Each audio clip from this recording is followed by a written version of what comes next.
लद्दाख में जैसे ही चीन दादागिरी पर उतरा, भारत ने भी अपना शांति जाप वाला चोला उतार फेंका और अब वो उस अवतार में आ चुका है जिसके आगे ना चीन ना पानी मांग पाएगा और कंगाल पाकिस्तान की बात ही छोड़ दीजिए।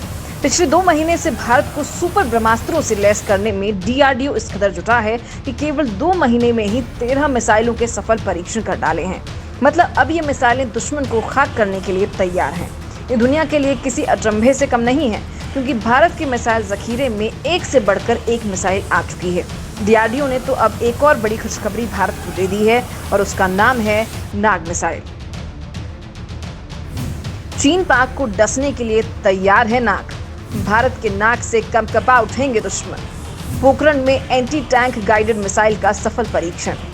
दोस्तों, राजस्थान के पोखरण में सुबह 6:45 पर नाग मिसाइल एक बार फिर गूंजी तो देश के लिए एक बड़ी खबर सामने आ गई कि अब देश के पास दुश्मन टैंकों को डसने वाला सबसे बड़ा नाग आ चुका है।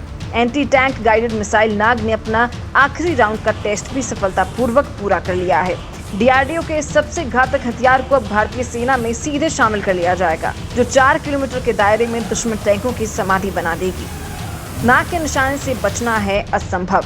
नाग मिसाइल के कई ट्रायल किए जा चुके हैं। साल 2017, 18 और 19 में अलग अलग तरीके से नाग मिसाइलों का परीक्षण हो चुका है, जिनमें अचूक निशाना लगाने की क्षमता है और दुश्मन के टैंक को नेस्ता नाबूद कर सकती है। ये वजन में काफी हल्की होती है। ये एंटी टैंक मिसाइल दुश्मन के टैंकों समेत किसी भी सैन्य वाहन को सेकंड्स में खाक कर डालती है। ये मीडियम और छोटी रेंज की मिसाइल होती है जो फाइटर जेट, वॉरशिप समेत किसी भी संसाधन के साथ काम कर सकती है। बड़ी बात तो ये है कि ये एक गाइडेड मिसाइल है। इसने हथियार खोजने और फिर लक्ष्य को मारने के 10 सफल परीक्षणों को पूरा कर लिया है। इसे आप इजराइल की स्पाइक मिसाइल से भी कंपेयर कर सकते हैं। भारत के लिए क्यों बेहद जरूरी है नाग मिसाइल? नाग मिसाइल को नाग मिसाइल कैरियर से दागा जाता है, जो 4 से लेकर 7 किलोमीटर के दायरे वाले टारगेट्स को निशाना बना सकती है। नाग मिसाइल एक तीसरी पीढ़ी की एंटी टैंक गाइडेड मिसाइल है, जिसमें सीधे हमले की क्षमता है।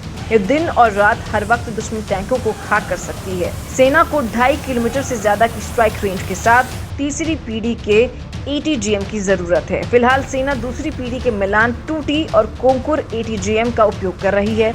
अब नाग के अंतिम परीक्षण का मतलब है कि सेना को अब ऐसे हथियार इजराइल या अमेरिका से नहीं खरीदने पड़ेंगे। पिछले दिनों लद्दाख के गलवान में चीन के साथ झड़प के बाद भारत को एक भरोसेमंद एंटी टैंक हथियार की जरूरत थी। लिहाजा इमरजेंसी में इजराइल से 200 स्पाइक एंटी टैंक मिसाइल खरीदनी पड़ी थी।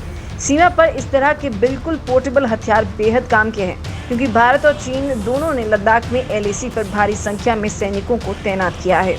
चीन ने भारी मात्रा में तोपखाना, रॉकेट और टैंकों को भी तैनात कर रखा है। लिहाजा भारत के लिए ये हथियार बेहद जरूरी हैं। ताबड़तोड़ मिसाइलें बना रहा है भारत। डीआरडीओ पिछले 2 महीनों से ताबड़तोड़ मिसाइल टेस्ट कर रहा है। 19 अक्टूबर को ही ओडिशा में बालासोर परीक्षण रेंज से 10 किलोमीटर की दूरी के साथ stand of anti tank missile की हेलीकॉप्टर से परीक्षण के बाद नाग का परीक्षण किया गया है।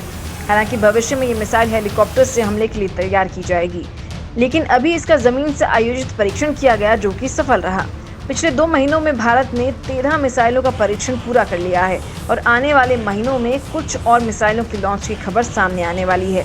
भारत द्वारा हाल ही में किए गए प्रमुख परीक्षणों में लंबी दूरी पर पनडुब्बियों को लक्षित करने के लिए टॉर्पीडो की सुपरसोनिक मिसाइल, 750 किलोमीटर की रेंज के साथ परमाणु सक्षम हाइपरसोनिक शौर्य मिसाइल का एक नया संस्करण और विकिकरण रोधी मिसाइल लॉन्च शामिल है।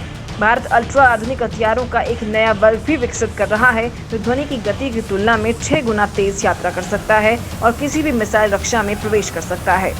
सितंबर की शुरुआत में डीआरडीओ ने पहली बार ओडिशा तट पर एक प्रक्षेपण सुविधा से हाइपरसोनिक प्रौद्योगिकी प्रदर्शनकारी वाहन HSTDV का सफल परीक्षण किया था।